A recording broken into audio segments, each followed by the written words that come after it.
Welcome to another episode of Pitstop Fracas. I'm your host Mahad, and we're here to review the USGP. I'm joined by my brother Kwame. It's been a while. We're going to be doing a two-man pod today. How you doing? I'm good, brother, man. It's good, man. It's been a while since I've done two-man pod, I think last year, it was me and you again. Yeah, again. Like, come on, man. The other one did remember was De Vries and Zhao. So, hey. But no, it's good to be back, man. I've been going more places than F1 Grid this past month. But yeah, man, it's good to be finally back on the pod, man. I missed it, man. I missed it. I can't lie. Yeah, man, don't want to jump on the pod when Lewis Hamilton gets disqualified. Have you noticed? I don't blame, man. The pain is too much, man. Years of suffering, man. But listen, we're here to discuss the US Grand Prix sprint race weekend in Austin, Texas. Shouts to Quick Stop. They were out there in person. Did a live show out there, sold out. Congratulations. But before we get started, please follow us on Pitstop Fracas on Twitter. Please follow us on Pitstop Fracas on TikTok and Instagram. We're there. And show us some support and love. If you're watching this on YouTube, please like and subscribe and leave a comment. We always like to hear your comments and hear your views on the video. And if you are listening on Spotify and Apple or any other podcast platforms that you get your podcasts from, please give us a review, give us a little comment, give us a little review, all that kind of stuff. 5 stars as always. But first, we're going to talk about Quali. Quali on the Friday. Another Charles Leclerc pole. Like, it's not looking good for his stat record because he's not converting them, but when it comes to one lap pace, he's up there. He's up there. And this qualifying session, bar obviously Max Verstappen getting his lap deleted by track limits, four drivers, 4 different teams within a 10th. What did you think of that whole quality breakdown? And do you think these new regs are bringing people closer together for quality? Because I feel like this year quality's been better than ever. Yeah, no, I agree, man. Like this Quali, like I said, 4 drivers. You've got 4 different teams up there as well now. You've got Red Bull, you've got McLaren, you've got Mercedes and Ferrari, all fighting it out. And hey, Leclerc, I lucky feel for him because I saw a stat now where he's got the most amount of poles of our championship or something along them lines. So it's looking a bit. We'll talk about Leclerc later on in this episode, but yeah, Quali was very close. I was surprised. Obviously Max was. He had a very good lap. Unfortunately, his lap time got deleted by track limits, which was another reoccurring theme in this quali. But I feel like, again, the regs has definitely brought the grid close together. It's not just the front of the grid, but also in the midfield as well. You're seeing teams now like, again, even AlphaTauri fighting up. Yuki got P11, Daniel Ricciardo's hand got deleted, but he was close there. And it's weird, even with the upgrades, like Haas, it was good, man. I enjoyed it. The time spread throughout the whole grid for quali, it's really close. It's not. We're talking about from first to maybe 15th. We're talking about 1.2 seconds. So, and the top 10, they're all within half a second. So, quali's getting there, and a lot of different variations of teams in there as well. Esteban Ocon, Gasly had a really, really good qualifying, 7th and 8th. First time them guys got into Q2, Q3, both of them. And just look at that. Charles Leclerc, Norris, Hamilton, outstanding performances from all of them. Like, really maximizing that. I think a lot of teams have managed to get an understanding of what they need to do over one lap and get the car set up. Obviously, you could say that Red Bull have kind of compromised their setup for the quali for races, and they've done that quite a lot this season, where when the quali is close or they have lost pole, it's because they've tried to set themselves up for the race instead, and it's actually worked out, as the case for this one. But yeah, Charles Leclerc, man, another performance. Would you say he's the best qualifier in Formula 1? Oh. It's good. I'll say so. No, I feel like his one lap pace is his strongest attribute out of all the top 6, top 7 drivers that we say here on the pod. And countless of time again, he does get the job done on a Saturday or Friday in this case. So Max's quality is not a strong point. Don't get me, George's one strong point is his qualifying, but today wasn't his day. Yeah, I see Leclerc's definitely up there. I see Leclerc's definitely up there in terms of best qualifiers, and definitely the one that paces elite for sure. Yeah, he took advantage of that, and obviously with the sprint weekend, they've got sprint quali as well. Just sprint races in general. I don't know what to say anymore, man. Kwame, I'm at a loss now. I'm not really understanding why we're doing this. We've had 6. We're gonna have 6 this year. We've still got Brazil coming up. Sprint races don't work. For me, maybe I'm speaking like an old head. Maybe I'm an old head. I am an old head, but I feel like it's manufactured excitement, and I'm not down for it. I'm not down for it. Saturday don't matter now. I do not care. And also, it's like a mini preview of what's going to happen in the race anyway. The second we saw the sprint race, we knew Ferrari's dead in the water on Sunday. We lost the element of surprise that Charles Leclerc was not going to convert that pole position because we saw a sprint race of where they looked dead in the water. So my question to you is, can this continue? If they start ramping this up to 10 races a year, what's the purpose of this? Like, me personally, I've rattled my brain for a year since 2021, and I don't understand why we can carry on with this. I don't know what was more disappointing: Aston Martin's qualifying attempt on the Friday, or that sprint. Like, it was awful. It was just so bad. And I think the issue is with sprint races is, like, yes, it is manufactured, but I feel like they're not putting on the right tracks for it. Like, don't get me wrong, I'm not a fan of the sprint. Just give me the good old, practice on the Friday, because I don't want to be rushing home from work, Okay, cool, there's other times those are here, but for us in the UK, I don't be rushing back from work, 7 p.m. trying to look, oh crap, qualified. It's just not it. It's just not it. And then also, like, the Saturday doesn't mean anything. The teams themselves, they pretty much see the sprint as a qualified practice session. You've seen teams like Mercedes and Ferrari, they're basically planning out their long runs. Drivers are not pushing as well because they don't want to risk, getting crashed out on the Saturday for the Sunday. So it's kind of it just goes against it. It works well in the lower formulas, in my opinion, but it doesn't work well in Formula One. The sprint races in F2 and F3 for a reason. There's sprint races in F2 and F3 for a reason, because these guys need track time to improve their craft.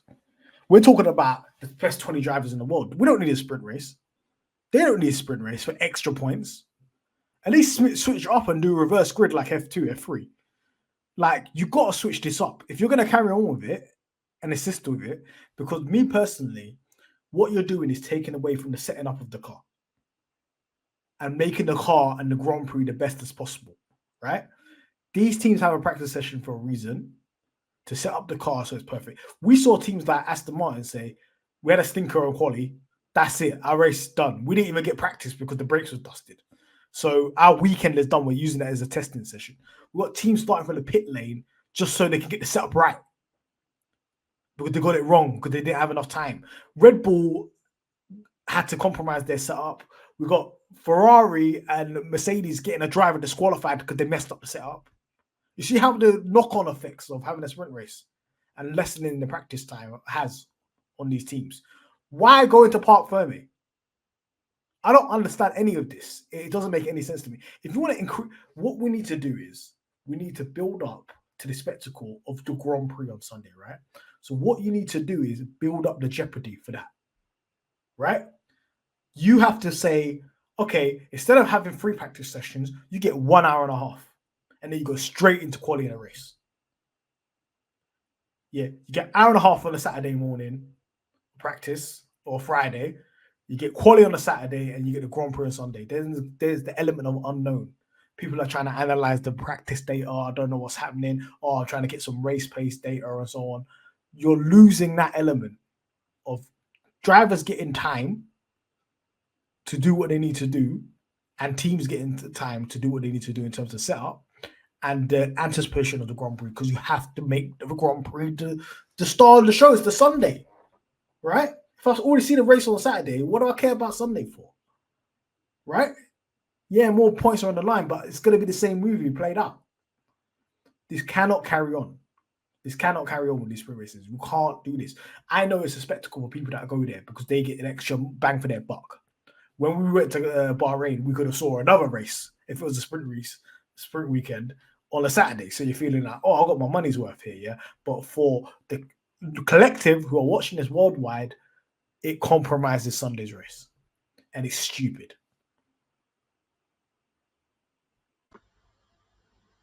I just find it funny how they were trying to, the whole thing about sprint races was to, appease fans, to get more fans into, make the show bigger of a spectacle, whatnot.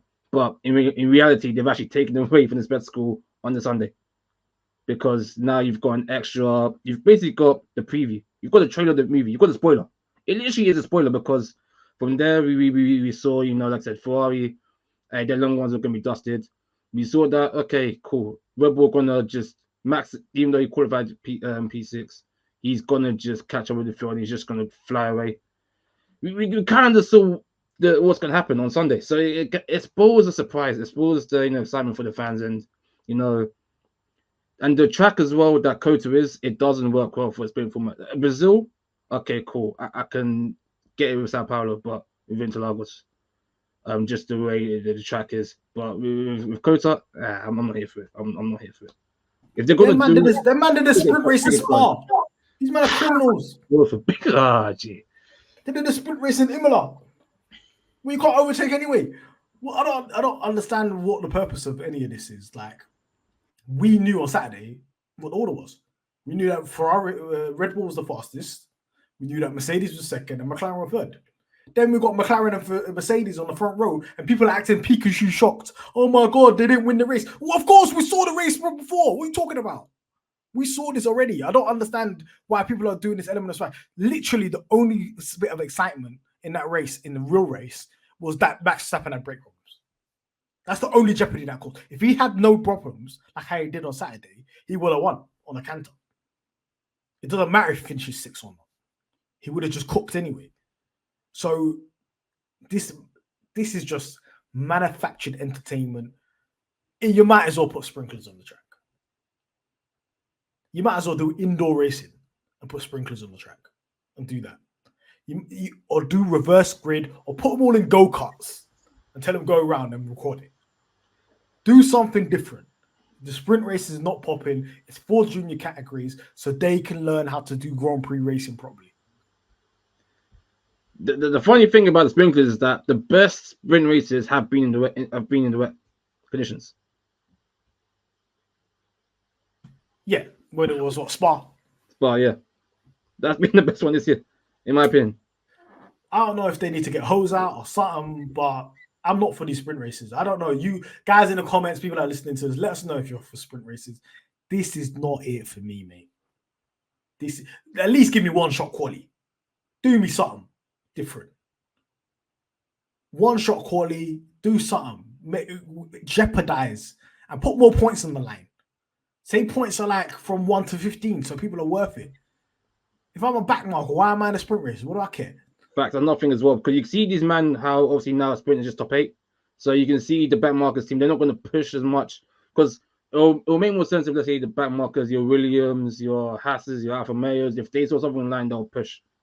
We've seen that before in the season with Hulkenberg, him dancing on the field, to get points in the sprint race. But in this situation, the top 8 was already done, so you're not going to have your teams try to do kamikaze dashes to get points online, because there's no point. It's only top 8, and it's what a small amount of points. You could just lose points.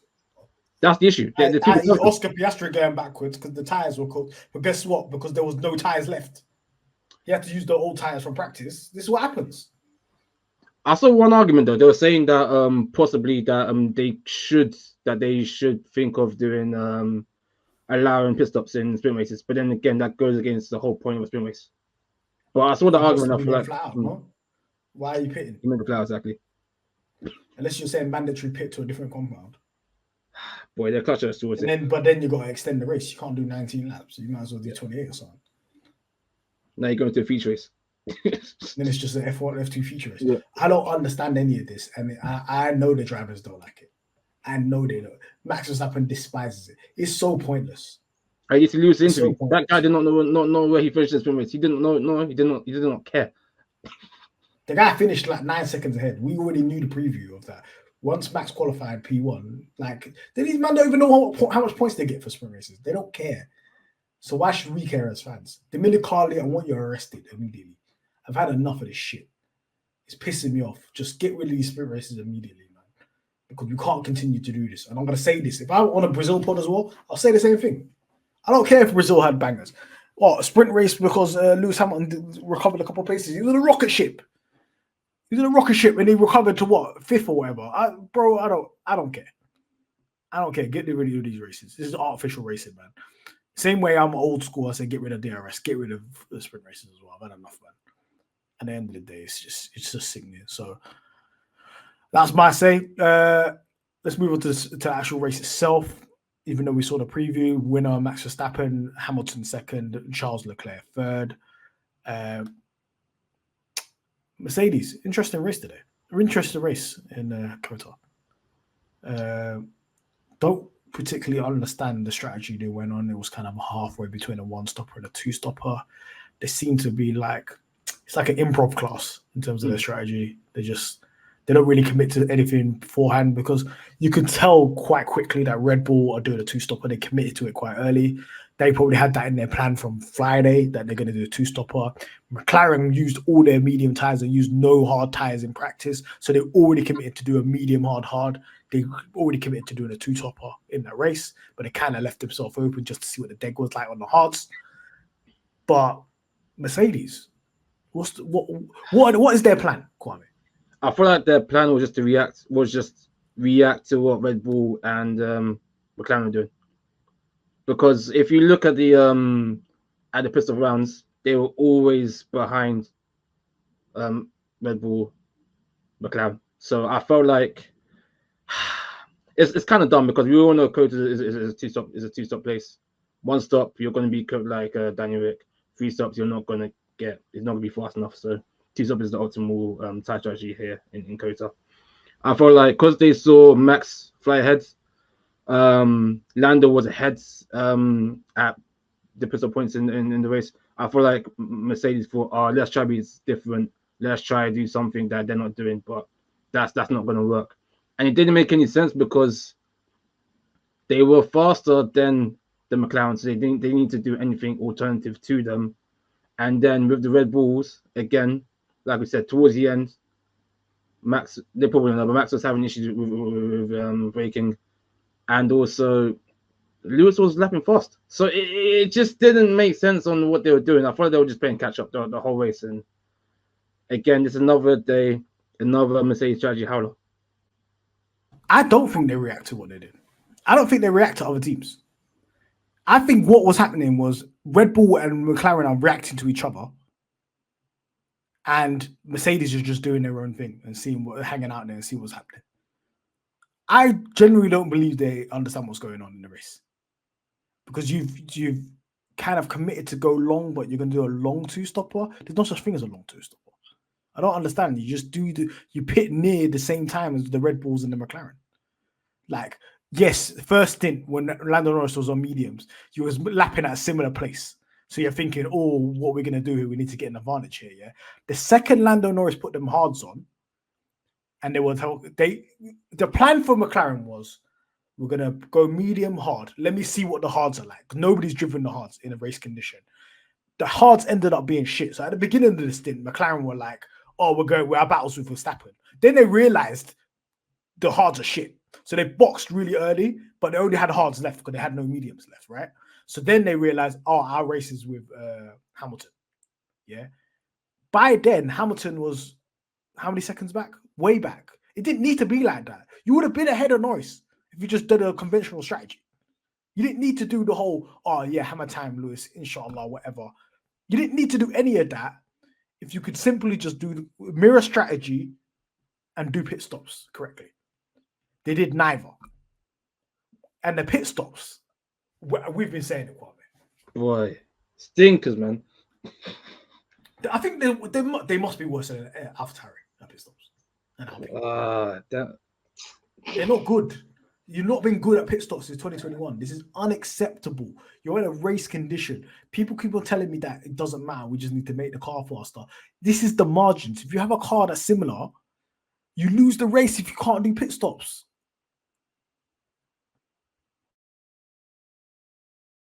Kwame, this is important stuff, man. This is important stuff. Like, this is the fundamentals of racing. Yeah.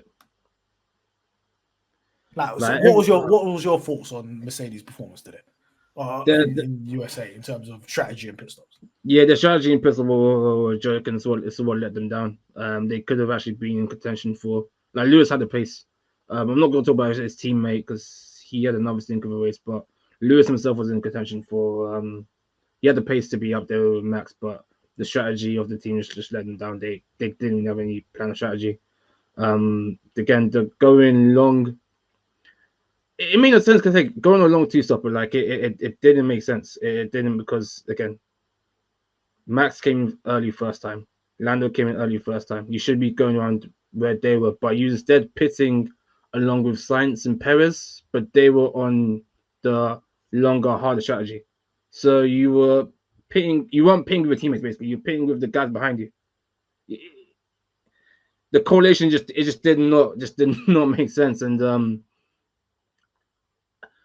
you know what? I'm actually glad that everyone's starting to smell the coffee now with these, man. I'm glad that everyone's starting to realize that, you know, their strategy team is moving a bit for Fugazi. The pit stops again, it's been an issue for, again, as I said, 2021. You've been having teams, you know, Red Bull have always been good at pit stops, to be fair with them, but you've had your teams like Williams even, who even in the back market days were doing faster pit stops than you. And I've always thought that, again, if a team like Williams, good pit stops, if they fix up their car, then they can be up the grid. And now you're seeing the progress with Albon. But just awful, man. Just awful. Mercedes has never done a sub 2 second pit stop, ever. Do you know how crazy that is? Boy, I'm last on 3 seconds, man. This shit counts. If McLaren's doing a 2 second pit stop and you do a 3.6, what's gonna happen? You're going to lose time. It's maths. What are you doing? Why you can't do Lewis and Inshallah? You do not have a car advantage. That facts. Like you can rely on doing that. You can rely doing that when championship years when you got the fastest car, but now when you're fighting with Red Bull and McLaren and Ferrari, now you can't be doing just Lewis and go with Lewis and Inshallah. You can't be doing it. And like Formula One is tenths, it's thousands. It's not seconds. Like 2-3 seconds, that's costing you a race win. That's costing you championships. How much did Lewis Hamilton lose by? I haven't got, but let me just check this out because this is scary hours, lads. This is scary hours. So, oh yeah, great, yeah, 2 seconds, 2.25 seconds. So he lost maybe. I'll say about maybe 2-3 seconds in the pits, and then he lost some time doing the lockup when he locked up, and then he lost some time with strategies just hanging out there on slower tires for no reason. That's a good 2 laps for both. About 4 I think he lost about 7 seconds overall out of his own control. Yeah, roughly so. That's the win. Do you not understand? Obviously, what transpired later on. Another thing that's not his fault. That's the win gone due to incompetency. I need people to realize what's going on here because it's stinking out here. And people that say, yeah, Mercedes, 8 constructors in a row, that's looking fugazi by the hour. It's looking like Lewis, inshallah, and it's looking like car advantage. It's not looking like anything else right now because operationally, teams are dunking on your head. The second McLaren got a decent car, they do everything better than you lot. How does that even make sense? We've been in the mud and they're doing stuff already better than you lot. Red Bull already do everything better than you lot. This is 20. You can't live off past glory. This is 20. We are 5 races left in 2023? Yeah, 5 races. We are 2 seasons into a 4-season regulation and you ain't figured it out. You might as well look at 2026. It's done. If this keeps going. And operationally, even if you do get a car, You can't go toe to toe with Red Bull right now. You're gonna have to fix this. These are fundamentals, man. Hannah Schmidt and them, man. That pit crew, that brother with the dread. Shout outs to you. You them man are gonna dunk on your head. Because these lot are breathing heavy when it comes to pit stops. And you can't do this, man. If they were in the title battle with bloody Alpine, they'd be losing at pit stops. Do you know how crazy this is? Do better. And let's talk about Toto Wolff right now. Because what did he say today? Autosport magazine. Our mindset for the last 12 years is we don't need to be world champions in pit stop. What are you talking about? As a leader of an organization, a person that's the boss of these pit crews, you cannot say that to your employees. I can't own a restaurant and be like, you know what? We make sales, but we're shit at chips. We don't make our chips are shit. Fuck it, we don't care. People still buy our food. What are you talking about? Strive for excellence and then let it drip down to your organization. You cannot say that as a leader. You cannot, in any context. I don't care if it's out of context. You cannot say that as a leader. And now only now they're saying, "Oh, we're gonna try to work on the pit stops." What was you doing this whole time? Because you said you will say to me that you were trying to sort out the car, but it's been nearly 2 seasons now. You ain't sorted out the car. 2 seasons into a race, dude. You're 2 years behind. It's over. I've said this already. Mercedes are not winning the championship. They have to look at 2026. It's done. Unless something miracle happens where Red Bull fall off and you create the greatest rocket ship ever next year. And I doubt that because it's James Allison. Because we've seen this with Donny already. It's looking like scary hours. Hamilton, he must be thinking, why have I signed this contract? George Russell, we won't ever speak about him. Yeah.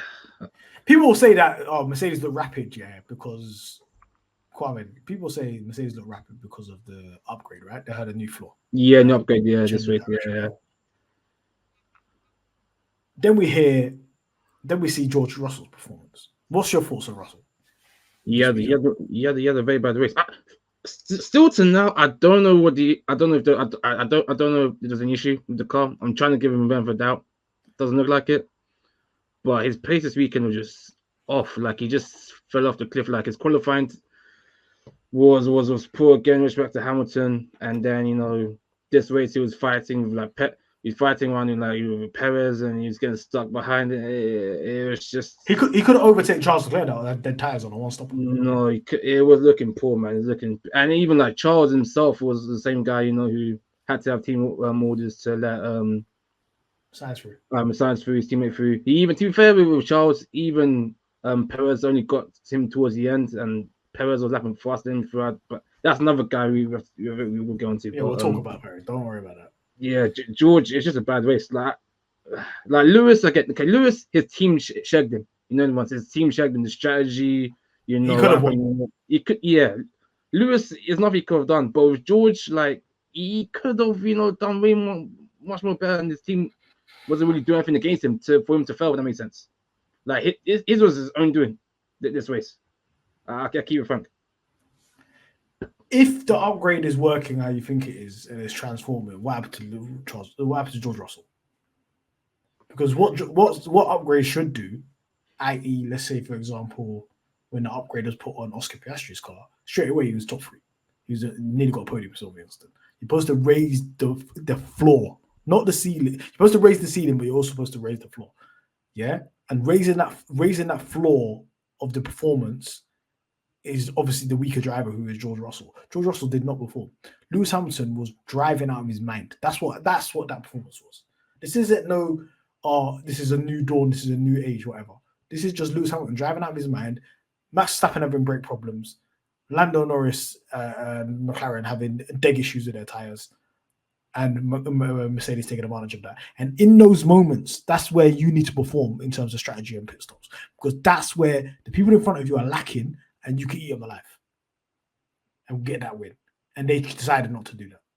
They failed at what Red Bull has been doing for years when they used to get the odd win in there against Mercedes. They failed to do that. And it's a big problem. I won't let people sweep this under the rug. It's a very, very, very big problem. And another failure. We're actually going to talk about this right now because after all of that you made your driver do, fumble the win, whatever, you go ahead and get the guy disqualified. Yeah. So maybe that performance, that advantage Hamilton had over Russell, was due to you got riding the car too low. Yeah. Tell me about this disqualification. For our listeners, Charles Leclerc and Lewis Hamilton disqualified for the planks. I think it had too much wear. These are some inspection at the end of the race. So they obviously they always do a random sample, the FIA, and they sampled Max Verstappen's car, Lando Norris's car, Charles Leclerc, and Lewis Hamilton. Lewis Hamilton and Charles Leclerc failed. Therefore, they were disqualified. What's your thoughts on the disqualification? Do you think it's fair? Do you think it was the correct decision? Are you agreement with the process? So I mean, sadly, the rules are the rules, isn't it? And you know, as harsh as that sounds, you know, yeah, I agree with it. I mean, you've got technical, you know, measurements that you meant to fit in with your so like Mahad said, that basically after the end of every race they measure the plank underneath the car, and that is done just to, you know, make sure that, you know, everyone's running fairly in the team. Teams are all running fairly, that, you know, that the cars are all running to the same level, because there are certain advantages that you can get if the car is lower to the ground. And unfortunately for Hamilton and Leclerc, I mean, the team said it's just due to wear and tear. Also, of the F1 side, the F5 side, they were saying it's more down due to the change of the ride type, allegedly during the Parc Fermé, which we talked about just recently with the sprints. But sadly, the game's a game. I mean, again, the teams, they didn't really put much of a fight. They were like, "Is what." They kind of yell. We saw the pictures of the Ferrari engineers and the Mercedes engineers when they got done. But it was a big shock because that obviously came in the middle of the night as well. There were certain rumors that came out, and also I feel like with the how they pick it, hey, it's low-key a bit sus that it was Hamilton, Leclerc, Verstappen, Norris, but at the same time, the reason they do each of the teams is because it has to be fair in the sense of you get a sample of one driver from each team, and then you have a look at that way. It'll take too much time to get everyone's car, and not all cars are the same. I saw some people saying, why did not get two? Not all cars are the same. So yes, even though Hamilton got done, George wouldn't necessarily be done. But hey, it's peak, you know. But the game's a game. I would say if I sampled 4 cars and 2 of them failed, I would have to check their teammates, at least at the very minimum. You'd have to check Sainz and Russell. Just basic due diligence, but this is the FIA, so what do we expect due diligence for? But at the end of the day, like, this is another reason why sprint races are shit. Because how are you getting ride heights fucked up? Because you don't have enough time in practice. And therefore, the whole weekend was wasted because you get disqualified. That Charles Leclerc pole is not legal. Because he's riding at a legal height. Yeah, yes or no, Kwame? I don't know why nobody's talking about this. I think I'm the only person who's talking about it. He was not riding at a legal height. Yeah, it's not because yeah. So I don't understand how he keeps the pole. He doesn't keep the pole. He shouldn't keep the pole. If Max gets his time deleted because of track limits and he loses pole, how does the person that has an illegal ride height that couldn't not participate in the race, he got kicked out of the race, how can he be allowed but Max isn't? He should be disqualified from qualifying as well. But at the end of the day, no, these are the basics, man. These are the basics. People are saying this is targeted. What are you fucking talking about? This is normal stuff. You lot, the whole thing about flexi floors was Mercedes' fault anyway. How can it be a target? Toto fucked up Ferrari by getting a new technical regulation in because they thought the floor was flexing and the scraping of the plank and the wearing of the plank. You should have then complained about, oh yeah, why was he disqualified? He was disqualified because the team fucked up. There's nothing to do with Lewis Hamilton. The team fucked up. Leclerc fucked the team fucked up. Ferrari fucked up. Ferrari, they had man outside the steward's room with a vaping. They were cooked from the start. Look at the people that they sent, Mercedes. You was cooked from the start. You weren't going to win that conversation. I heard Mercedes went in there and said, you know what, fair play. How is that your defense? Oh yeah, fair play, you're right. What? And the thing is that the measurements are there as well in the rulebook. Like we get onto the rulebook being, you know, it not being clear, but the measurements are there. I'm not a mathematician, so I'm not going to bother to read it. but it was like 10 centimeters to whatever. It's in broad daylight, so again, there's no excuses here with them. Honestly, like, yeah, it's the same with Aston Martin. What in Hungary 2021 with the fuel? yeah. They had to strip Seb on Same the thing. podium. This is just how it is, man. Yeah, same thing. Yeah, strip it. Yeah, and this happens every race. Every race, there's always these specials of the car. They always do it to make sure it's in the rule book and it's it's not having any infringement. So this ain't no targeted thing at Lewis or Leclerc. They just got caught. They just got caught lacking. In the simple terms, they just got lacking, and they have to get back in blood the next 5 races. Definitely. We'll move on now. Lando Norris. Talk to me about his performance. He led the race, cooked Leclerc on the start, led the race on the first stint, and halfway through the second stint. To me, it was clear that he didn't have the pace there in the car. But yeah, just talk me through his performance and his weekend so far, his weekend overall, and kind of address what certain people in Pitstop Fracas have been saying in terms of bottle to win, because our account is getting fried right now. And you think, how do I say it? Public service announcement. If you, use your brain when you read the account. Don't toss all into the same book, please. It's sometimes it's satire, sometimes it's not. Lando had a fantastic weekend. To be fair, like I don't think he did anything wrong. I mean, he had a great start. Overtook Leclerc right at the beginning. There's nothing. That's all you can do. He got into first place.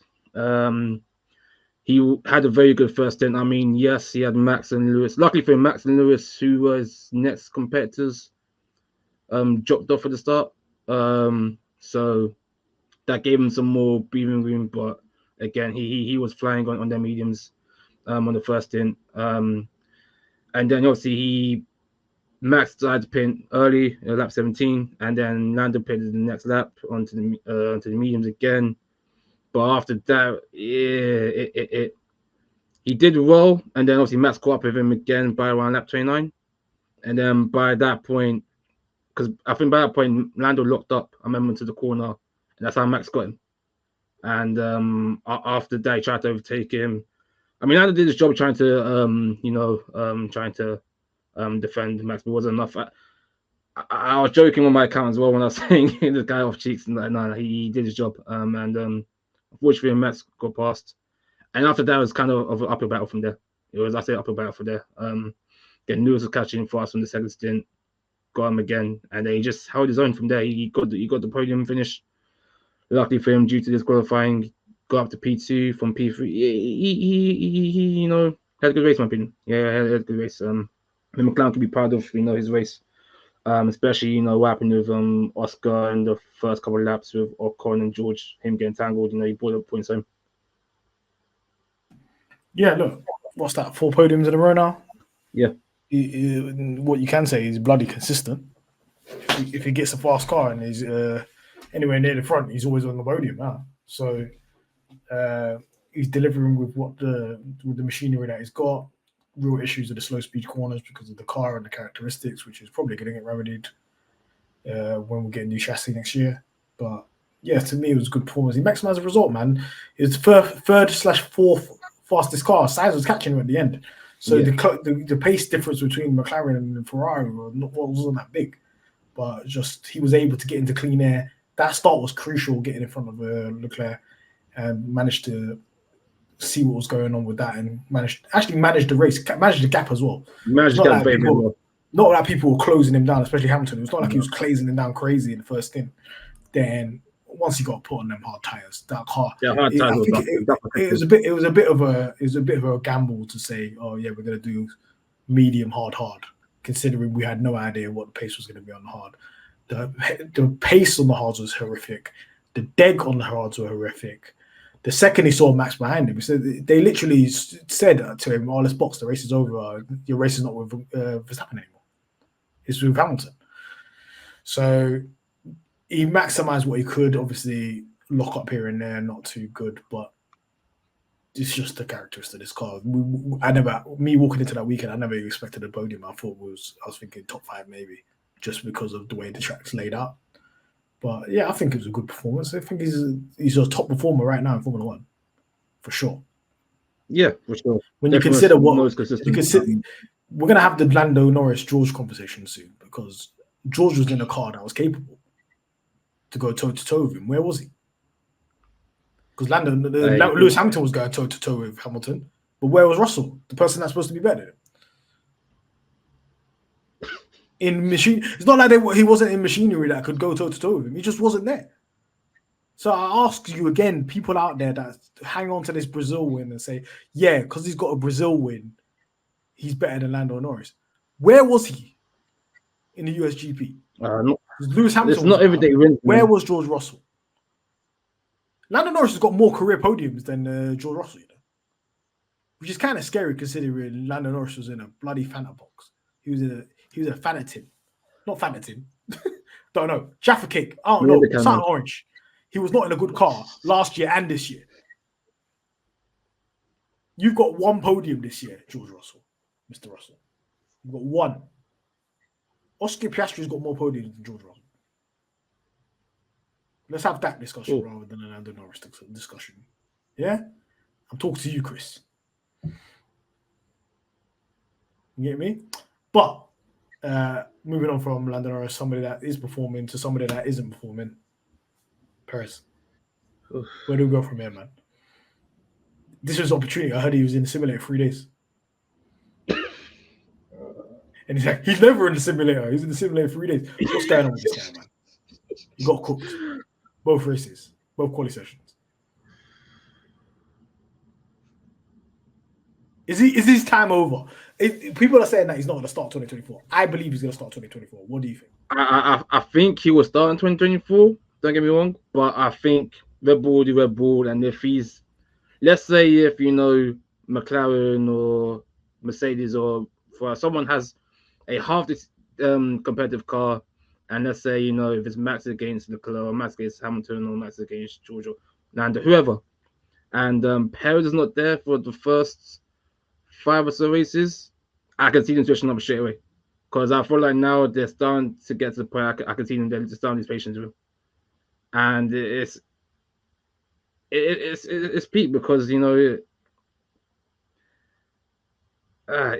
nature of the beast. He's not cooking up to the pressure. It's cute. At the beginning when you've got the rocket. They still got the rocket ship, but when you are out at the front, you're P1, you're P2. Remember, he's meant to be in the title battle this year as well with Max. Remember, at the beginning of the season, I'm on the computer saying, title challenge. But now, as the cars, are starting to get more competitive, upgrades are kicking in, you're dropping off the pace and you're not there with your teammate. And you'll get to a point where once Red Bull see, the Constructor Championship is getting a bit more tight, they look at the money, look at the coin and be like, we need a second guy to step in. And again, we know Red Bull, they've got a history of this, of having low patience. Your time will soon come. And they've got Danny Ricciardo, they're trying to pop for the second seat. I don't think he's the guy who should be for that seat, but they're probably looking socials. We need to bring the old school back, old school Red Bull back, yada yada yada. And yeah. And also peeping with Perez, he hasn't got the causing contract allegedly where he can go down to Warsaw as well. So he needs to step up. He needs to step up, man. And I don't know if it's, again, we talked about this before, I don't know if it's the pressure or what, but he's just not doing it. It's cute doing your recovery drives from P9 to P5 or whatever, but you need to be fine for the opponent's brother. His situation is irredeemable in terms of driving. But I think he's a shrewd businessman. He's got a good agent. These guys, their contracts solid. And I think right now, Red Bull in a situation where they're like, fuck, why have we signed a driver outside the Red Bull program that we can't really control and send wherever we want? We have to pay this guy a significant amount of money. So let's just let this contract run down. So the compensation is less and less and less. So obviously, if you kick him out now, you're going to have to pay a full year of 2024. But if you kick him out halfway through next year, then you probably have to only pay him out half a year compensation. So they're just letting this contract run down slowly but surely. And then when it gets to an adequate figure that they feel like they can negotiate with Sergio Perez, he's probably even got an exit clause to get fired. This is not some junior driver that doesn't know what he's doing. He probably gets a bonus for getting fired. So this is a business decision. This has got nothing to do with Formula One. Or, oh yeah, he's going to lost the team points. Because right now they've wrapped up both constructors and the driver's title. People are saying, oh yeah, he's got an ultimatum to finish P2. They don't care. They didn't care last year, did they? They did not care. They've wrapped up constructors and drivers. That's what they need. That's where the money's at.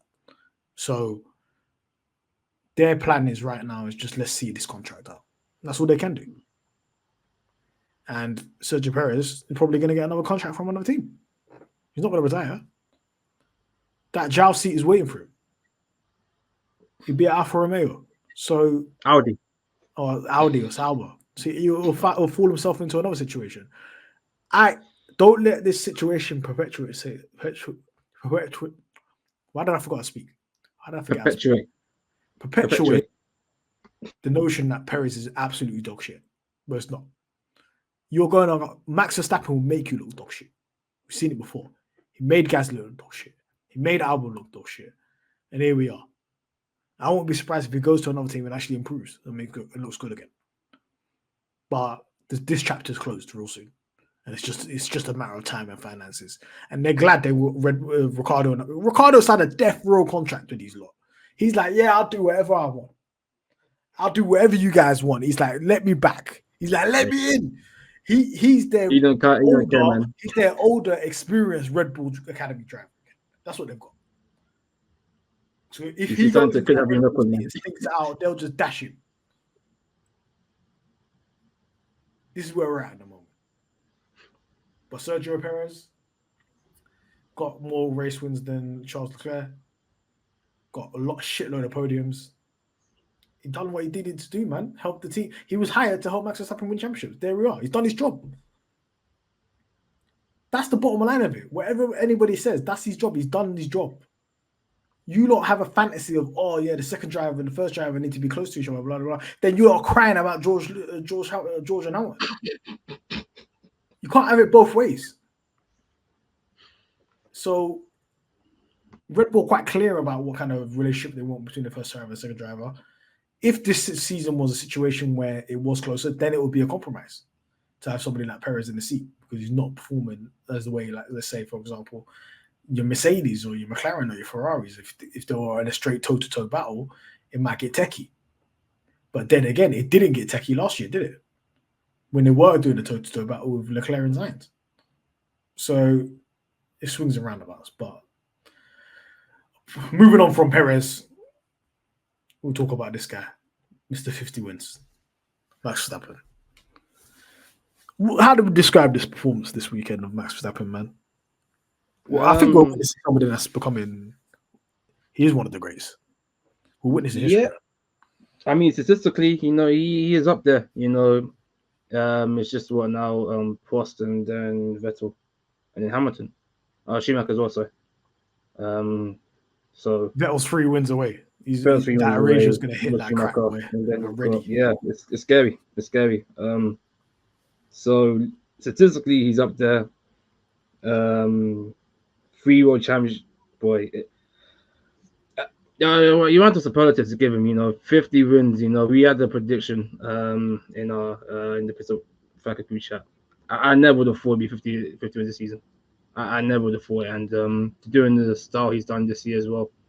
It's been very typical of Max, this year, just dominated the field. He's been very dominant. Even as well when he, qualified poorly, B6, the lead lap, he still did the goods. And I think that's what matters at the end of the day. Just, even on your, let's say worst days, but even on your days where you have your struggles, let's say you've got to rise above it, he did it. So yeah, I got to give kudos to him. Even though you're breakish as well, he still brought it home. So yeah, I can't hate on him today. He's got alien consistency, man. Yeah, he's an alien. I don't think I've ever seen a driver this consistent. This is insane behavior, man. What he's on. He's a robot, man. He's a robot, this guy. I said it. Remember, I said it to you. I said this guy's winning 5 titles. You said it, man. I said this when he had no titles. I said this guy's getting 5 titles. Yeah. He's breaking all the records. This is what's happening, man. This guy keeps driving till he's 30. Every record's wrapped up.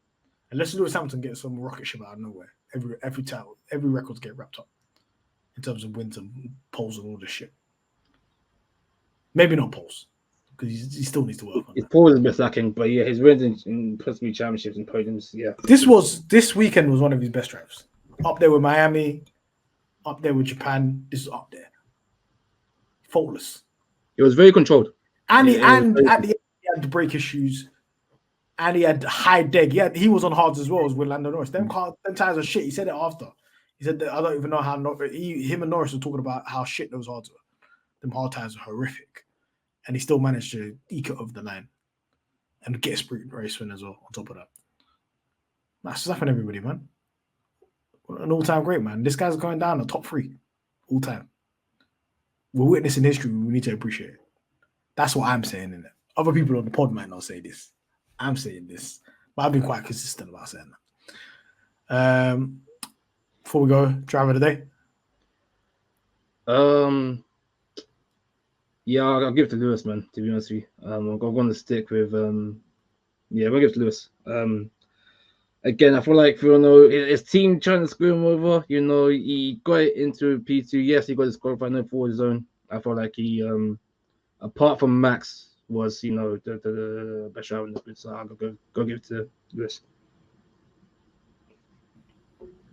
I'm giving it to Pierre Gasly. I think he did a good job. You must be thinking, Mahad's giving a prop to an Alpine driver. Wow. Crazy. I think he did well, man. No, he did well. Obviously, 2 cars got disqualified, but ran well into the points. Performed well all weekend, man. I think he had a steady weekend. He's getting way more comfortable in the Alpine, and for those that said Ocon's going to wash him, they're looking scary right now. I'm not saying no names, man. In that. I'm not saying no names, but they said Gasly couldn't go toe to toe with him. I think Gasly coming in first year into a brand new car, brand new team, he's doing a very, very, very, very good job. He's been this weekend very consistent weekend. Like again, good qualifying, good racing. Again, yes, he wasn't fighting with that top 7 of the track, but that wasn't his job. His job, was to just be in the midfield, be steady, and he got the points on. So again, he had a good weekend. I got a good weekend out of Gasly. So yeah, definitely, you your pick. 100%. Latifi Award. I'm gonna give it to Mark Strategy today. I'm gonna give it to them, man, and then the pit crew. Just that whole, just awful. I'm giving it to Ferrari because you put a pole sitter on one stopper. You thought it was a good idea. How do you have somebody on pole? Let's break this down because people that see me as a Ferrari hater or a Leclerc hater or whatever, I feel so sorry for Leclerc. How are you on pole and you end up behind your teammate who was way behind you? He was fuming, and I don't blame him. Do you see the radio? Then you're on pole, and then you get team orders in your ear. He was fuming about your teammate, and it's not even your fault. You was faster than him, but you just didn't get the opportunity because you never got to put 2 tires on. The thing with that strategy I don't get is usually like a strategy like that, they'll give it to the slow driver, so the driver who's behind. So again, one stop in quota doesn't make sense. But if they're gonna do it, you do it to science, and then you let him ride the hard and let him, long it out, and hopefully he will start pad his way up the field. And then you put Leclerc on the far strategy. But they did the opposite. Are they doing that thing where they're saying the person that's leading in the championship between them is the lead driver? Because Ferrari love to do that shit. But the gap wasn't even that big though. That's the thing. And they're the gap's big now. Well, now it is. Yeah. But when the race happened, the gap wasn't that big, and they're not fighting for anything. If they're fighting for if they were fighting for the title, I get it. But what, fighting the constructors? Really? You Aston Martin? Come on, man! Like, I feel sorry for Leclerc on this one because now that's gonna be ignored in the mist of the season, and then people are gonna look back in history and say, "Yo, what? He lost to Sainz 2 seasons in a row, two seasons out of 3." 2 seasons, yeah. It's coming on because right now the gap is 20 points. It's done. There's 5 races left. Leclerc has to do a miracle, and Sainz has to have a stinker for him to finish above Sainz. But I don't think it's gonna happen. And Lando Norris has now overtaken Charles Leclerc, which is insane. Insane. If you told me 6 months ago that Lando Norris would be ahead of Charles Leclerc in the standings, I would have laughed in your face. This is mirroring, it's foreshadowing 2021 when he got beat by both, by Norris and Sainz on the last day, in the last race of the season. But yeah, Latifi Award for Ferrari. Absolute stinker strategy. Horrific. But yeah, that ends the pod today. Bit of a short one. We'll be back for the triple header, the second part of the triple header, which is Mexico next week. Please follow us on all socials, Twitter, Instagram, TikTok, YouTube. Please like and subscribe. Go put a comment. And if you're listening on any audio platform, please give this a nice 5-star review. We'll be back next week with the Mexican Grand Prix review. Peace.